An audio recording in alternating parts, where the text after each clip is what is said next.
Kata baginda Rasulullah mengatakan, wailun liman lam yarani yaumal qiyamah.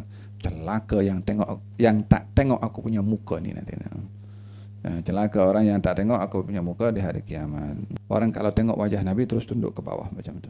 Tidak dapat untuk menatap wajah baginda Rasulullah secara langsung.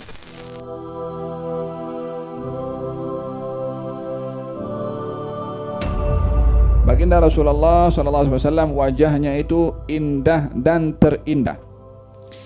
Bentuknya paling sempurna, tidak terlalu tinggi, tidak terlalu rendah. Walihada dikatakan wa ajmalu minka lam taragattu aini wa afdalu minka lam talidin nisa'u khuliqta mubarra'an min kulli aibin ka'annaka qad khuliqta kama tasha'u. Kalau Sayyidina Anas bin Malik, wa ajmal minka lam tara qattu aini. Yang lebih indah daripada wajahmu tak ada mata sesiapapun yang pernah memandang yang lebih indah daripada wajahmu. La mata orang di langit, wala mata orang di bumi, wala mata sesiapa. Mafi. Tak ada orang yang diberi mata, tak ada makhluk yang diberi mata oleh Allah melihat keindahan wajah yang lebih indah daripada wajahnya Nabi Muhammad sallallahu alaihi wa ala alihi wasallam. Ayo wajahnya Nabi Yusuf macam mana? Kata ulama mengatakan bahwa bila keindahan pada wajah ini adalah satu, separuh itu diberikan kepada Nabi Yusuf, yang separuh lagi diagihkan kepada wajah-wajah semua orang, termasuk wajah antum semua, wajah saya ini, wajah semua orang ada di dunia ini. Sikit-sikit diambil, ini bagi orang Afrika, ini bagi orang Asia, ini bagi orang dibagi-bagi macam tu. Itu pun sudah kita dapat bezakan. Sebagian orang punya wajah yang indah. Itu baru sedikit daripada yang namanya keindahan wajah yang diagihkan oleh Allah pada separuh yang sudah diberikan kepada Nabi Yusuf, sebagiannya diberikan kepada semua orang. Katanya separuh itu diberikan kepada Nabi Yusuf, keindahan secara keseluruhan itu adalah ada kepada baginda Rasulullah sallallahu alaihi wa ala alihi wasallam. Hanya Nabi SAW dihiasi dengan haibah dan karisma, sehingga yang tengok pada wajah Nabi tidak melihat fokus kepada keindahannya, melainkan lebih fokus kepada haibah dan karisma yang ada pada baginda Rasulullah sallallahu alaihi wa alihi wasallam. Lihatlah, orang kalau tengok wajah Nabi terus tunduk ke bawah macam tu. Tidak dapat untuk menatap wajah baginda Rasulullah secara langsung. Ada berkenaan dengan hadis Nabi Muhammad sallallahu alaihi wasallam, kana ahsanan nasi khalqan wa ahsanuhum kana ahsanan nasi wajhan wa ahsanuhum khalqan laysa bil tawil al ba'in wala bil qasir. Yani bila berjalan dengan orang tinggi, beliau tidak lebih rendah daripada yang tinggi. Bila berjalan dengan orang yang rendah, tidaklah dilihat orang yang rendah itu nampak pendek berjalan dengan baginda Rasulullah sallallahu alaihi wasallam. Ada berkenaan dengan wajah Nabi sallallahu alaihi wa ala alihi wasallam. Katanya dadanya itu bidang. Janggutnya ini bagian janggutnya sini jatuh ke bawah, sehingga kalau beliau sedang membaca Al-Quran, orang yang ada di belakang beliau dapat melihat gerakan daripada janggut Nabi sallallahu alaihi wasallam. Kalau pendek, mana tak boleh lihatlah itu janggut bergerak. Tapi janggut baginda Rasulullah sallallahu alaihi wasallam agak panjang, jadi sehingga orang kalau bermakmum dengan Nabi, nampak Nabi membaca, janggutnya bergerak. Paham dong? Ada aridan, ini janggutnya daripada tepi sini.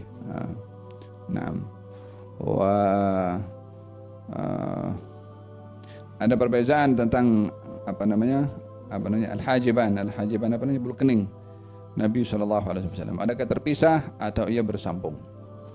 Dalam riwayat mengatakan kalau bulu kening Nabi tidak bersambung. Katanya yang kedua pendapat mengatakan bersambung, cuma bahagian sambungan di bahagian sini ini tidak dinampak disebabkan oleh karena adanya nur yang ada di antara dua bulu kening baginda Rasulullah sallallahu alaihi wasallam, sehingga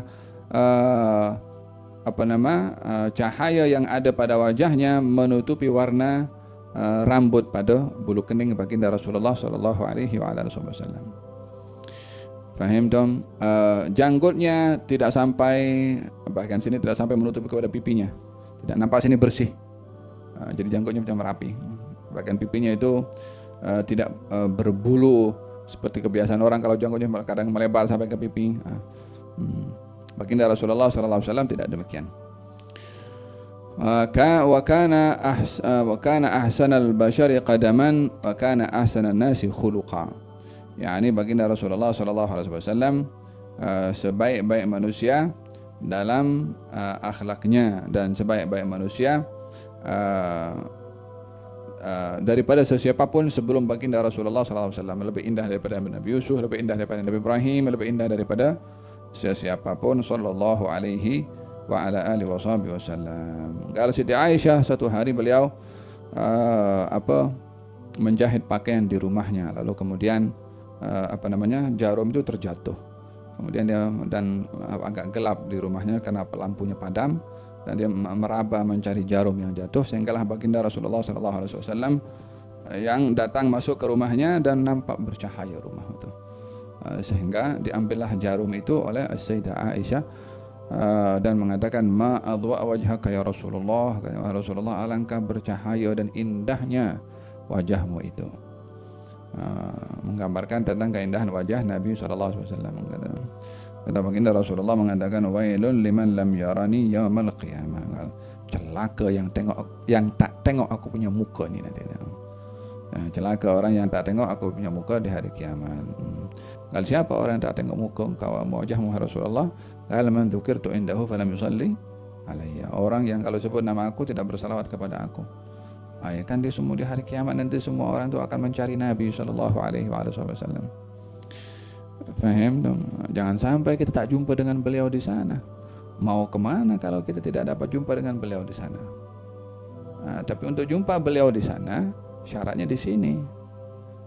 Karena apa yang ada di sana itu buah yang kita petik daripada tanaman di sini. Apa tanaman di sininya? Ya selawat kepada Nabi, sirahnya Nabi, akhlaknya Nabi diamalkan, teladannya diikuti, syariatnya diamalkan, itu saja. Yang lain-lain tak ada dah. Pergi ke pasar, pergi mall, pergi melancong, tak ada. Nanti di hari kiamat tak ada mengatakan, ya Rabb, saya melancong pergi ke sini, tak ada.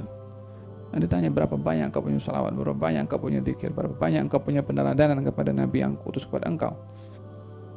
Itu saja yang bermanfaat. Selebihnya haba'an manthura. Faham dong? Ada berkenaan dengan akhlak Nabi Muhammad sallallahu alaihi wa ala alihi wasallam.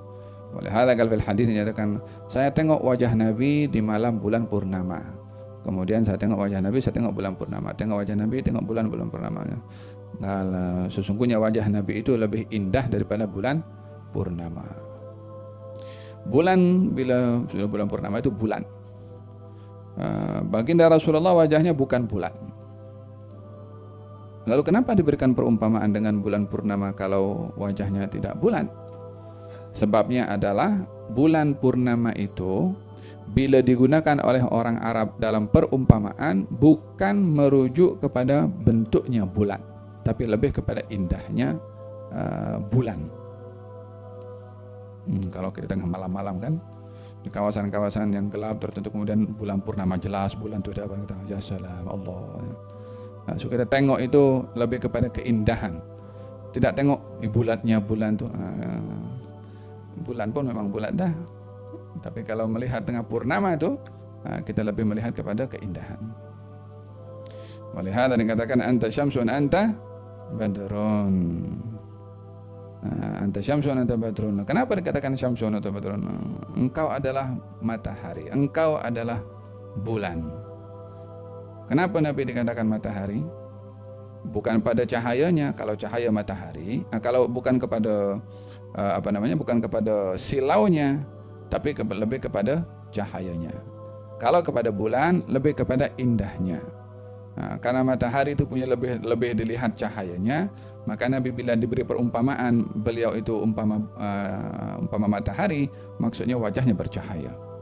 Bila diberikan perumpamaan kalau Nabi ini umpama bulan purnama, pada keindahan. Jadi dua hal yang berbeza, satu indah, yang satu bercahaya. Kadang-kadang orang punya wajah yang indah tapi tidak bercahaya. Oleh hada di antara permintaan kita setiap sholat subuh itu kan, Allahumma ja'al nuran fi apa? Allahumma ja'al nuran fi qalbi, nuran fi nuran fi sami, nuran fi basari, nuran fi sya'ri, nuran fi bashari, nuran fi lahmi, nuran fi dami, nuran fi idhami, nuran fi asabi, nuran min yadayya, nuran min khalfi, nuran yamin, nuran shimali, nuran min fawqi, nuran min Allahumma ja'al li, ya Allah jadikan itu saya cahaya. Jadikan tubuh badan saya bercahaya. Jadikan sel yang ada dalam tubuh badan saya bercahaya. Jadikan tulang saya bercahaya. Adakah maksudnya tulang itu keluar cahaya seperti itu? Makna spiritual yang ada pada cahaya itu. Oleh karena ketika digambarkan Rasulullah itu adalah bercahaya, adalah seperti matahari, maksudnya karena bercahaya. Bila diberikan perumpamaan seperti bulan, maka pada keindahannya. Katanya aku tengok Nabi, aku tengok bulan purnama. Aku tengok Nabi, aku tengok bulan purnama. Aku dapati Nabi lebih indah berbandingkan bulan purnama.